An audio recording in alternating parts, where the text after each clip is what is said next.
Bonjour, je voulais juste vous partager un petit moment que je viens d'avoir avec un élève. On était en Zoom tous les deux.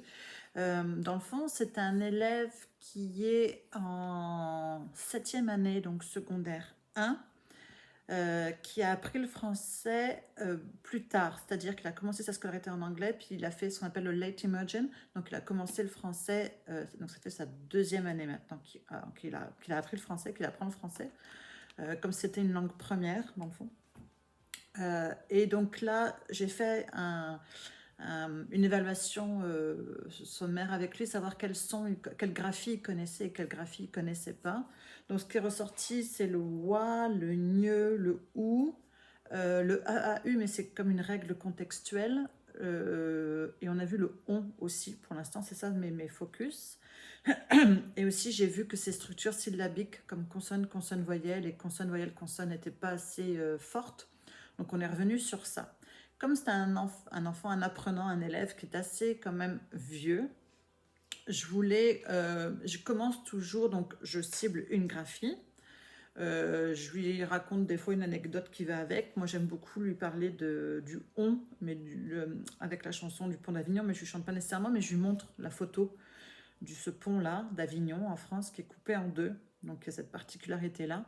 Et du coup, ça reste un petit peu gravé dans la mémoire. Donc c'est ça, et on parle des ponts qu'on connaît, etc.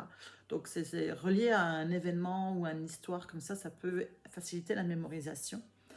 Ce que je fais aussi, c'est que je donne des mots de 2 syllabes. Donc je cible mes structures syllabiques.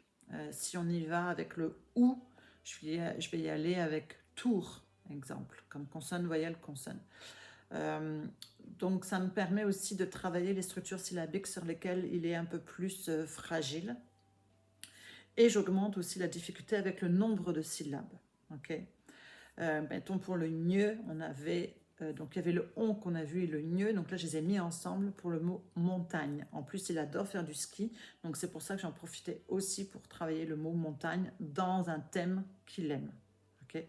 Donc je mets pas tous les mots en lien avec le thème de la montagne ou du ski, mais des fois quand je peux mettre un mot avec les graphiques qu'on étudie, les mots sur lesquels, avec des thèmes qu'il aime, c'est un peu plus sympathique pour lui. Et ça permet aussi un ancrage dans sa mémoire. Pour cela, ce que j'ai fait aussi, parce que quand je travaille une graphie avec un élève, je me suis fait un carnet avec des listes de mots. Donc si j'y vais, mettons, avec le wa, ben là j'ai ma liste de mots. Pareil pour... donc là je vous montre même aussi le consonne, voyelle, consonne avec une consonne même à la fin. Donc je me suis fait un code de couleur aussi. Quand il y a le ou d'intégrer, le en d'intégrer. Comme ça c'est plus facile. J'ai juste à prendre mon cahier, à choisir les mots en fonction du niveau de l'élève. Mais j'ai déjà ma liste de mots dans le fond. Fait que ça peut être aussi quelque chose qui peut vous aider, d'avoir préparé à l'avance. Puis au fur et à mesure, vous accumulez des mots aussi, comme là, aujourd'hui, sur le « ou », j'avais pas écrit le mot « écoute ». Donc là, j'ai rajouté ça à ma liste. Donc comme ça me fait aussi, au fur et à mesure, je m'ajuste dans ma liste de mots. Mais j'ai déjà avec moi une liste de mots. Donc voilà, c'était ma petite astuce.